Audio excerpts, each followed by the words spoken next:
Today I am sharing with you this tremendous feeling of expansion through authenticity. This is a natural phenomenon that occurs to us throughout our lives. We as souls living this human experience are not meant to remain stagnant by hiding away from the world. We are supposed to evolve and flow with life, with the universe, by being who we are and respecting our nature. Because of that, whenever we refuse to do it, by, for example, wanting to be like others or wanting to possess what others create or express, we may struggle with the consequences. How much we struggle will depend on how much we are holding on to that particular aspect.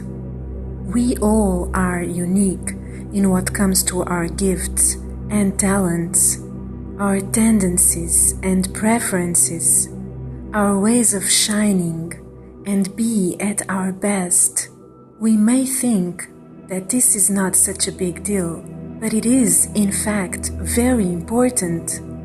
These are the tools that will accompany us through our lives.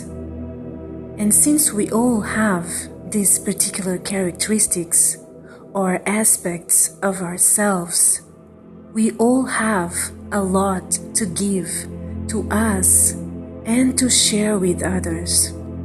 And there is no such thing as this tool is better or worse than other.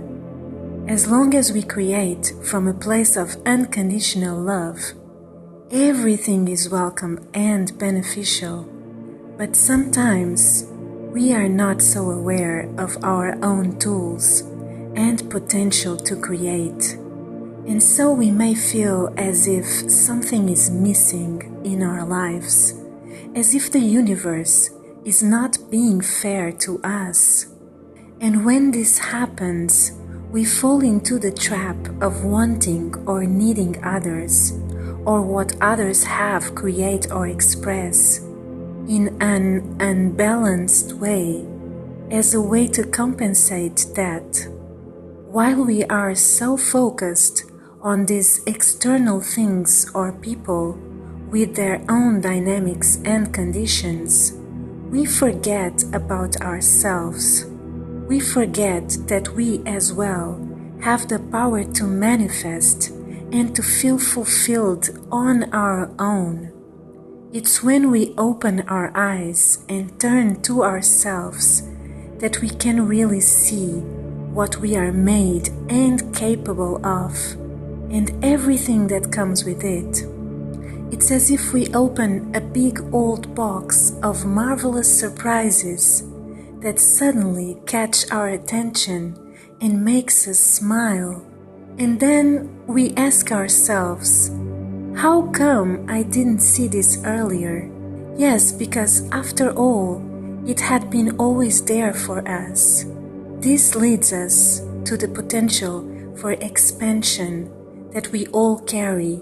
And yes, that happens naturally as we flow with life.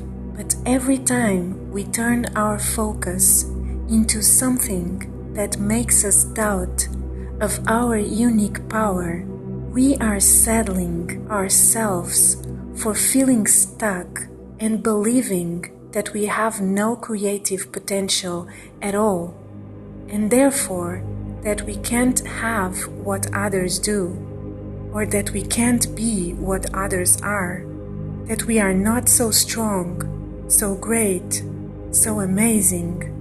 Whatever attracts us the most, in fact, whatever we feel that we lack the most.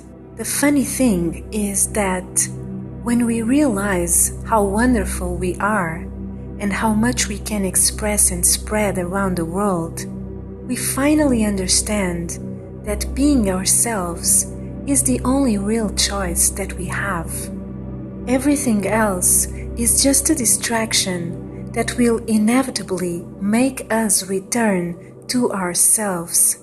We all are extensions of Source, as a sunbeam is part of the sun, and that is why we are not supposed to keep the light to ourselves.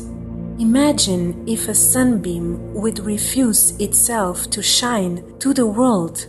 Imagine each day we would see a dark hole in the sun, whose size would depend on how many sunbeams had decided to hide their light. It would feel strange, right? It's the same with us. The difference is that we have this mental program of beliefs that makes us doubt of our own nature.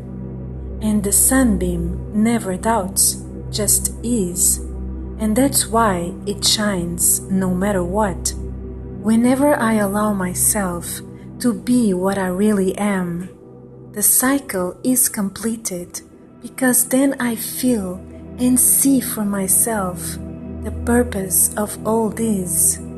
I see for myself how important it is to shine and raise not only my vibration, but also to contribute to raise the vibration of others, because everything affects everything.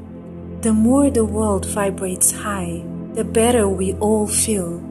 It's when we complete this cycle of allowing that miracles happen and life makes sense. We then realize that it's not just about having what we wish for. That is just a small part of this higher purpose.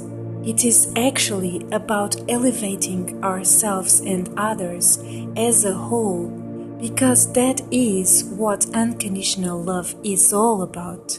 When we understand this, we wake up every day with a big inner smile of gratitude and appreciation for everything, knowing that we are at peace, and that the dreams that we intentionally create for ourselves are just a reflection of this bliss that we already are, with or without them. And when this happens, we are finally ready to live this life as the free beings that we are, because we know that what we have is not actually ours. Only what we are remains with us. And what we are is this extension of Source, nothing else. We then live detached from the results, the expectations. But do we live detached in a way that we don't care or don't feel? No, on the contrary. Because we are focused on what really matters, we allow ourselves to flow and experience life at a much deeper level, understanding our nature, and therefore flowing, allowing, receiving, expressing, and being. Everything that comes out of this, we contemplate it, we smile at it, we vibrate with it, we enjoy it intensely. It's as if we feel profoundly everything, all experiences, but we don't try to own or grab anything, because we know that in the second we do that, we move away from us towards turbulent waters. So, if we really want to see this world shining more and more, with less and less holes of darkness, let's be like the sunbeam that shines despite the circumstances. Let's spread our wings and share our originality with the world. After all, why would we want to be anything other than what we already are?